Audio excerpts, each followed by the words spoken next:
And you gave the specific example in teaching direct instruction and social skills of a student you had. What was it that student did, and what did you do to help them? I had a student who, once he got a thought process going and was verbalising it, found it very difficult to cut off halfway through an idea, and the teacher was getting, his teachers were getting very frustrated with him because he often was very chatty as well. So it was quite often he was off task and chatting, or not necessarily off task, but chatting when he needed to be listening. And the teacher was concerned that she would use a low-key skill, or she would say, Oliver, eyes this way, or stop talking. And he would look and acknowledge that he'd recognised that he'd been asked to stop, but he wouldn't be able to, so he'd sort of go straight back to finishing his sentence, and which the teacher perceived as being extremely rude. And with a little bit more delving, we were able to understand that he really couldn't stop the process halfway through, but over time, working one-on-one with the student and trying to practice, that he really did need to.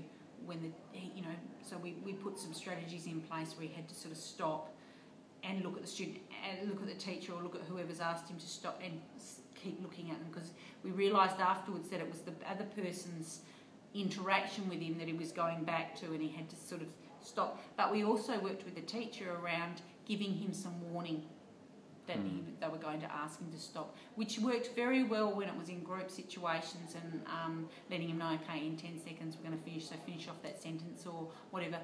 But the difficulty still arose when he was talking when he shouldn't have been on the mat, or when the teacher would start introducing a lesson and he would get excited about the ideas and need to talk about it, so needed to verbalise it straight away. So over time we got the teacher also to recognise that they need to keep those initial instructions very, very short, but also try and get to the student before he started to verbalise. So, Oliver, I know that you've got something you'd like to share here, but hang on a minute and I'll give you a chance, and perhaps get him to verbalise to the whole class so that he wasn't interrupting the instructions.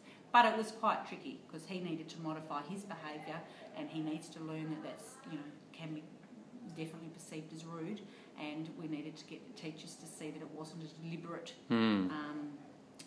it certainly wasn't deliberately being rude. It could be if a teacher didn't know that was, this student was in a different position, they weren't your average student being rude.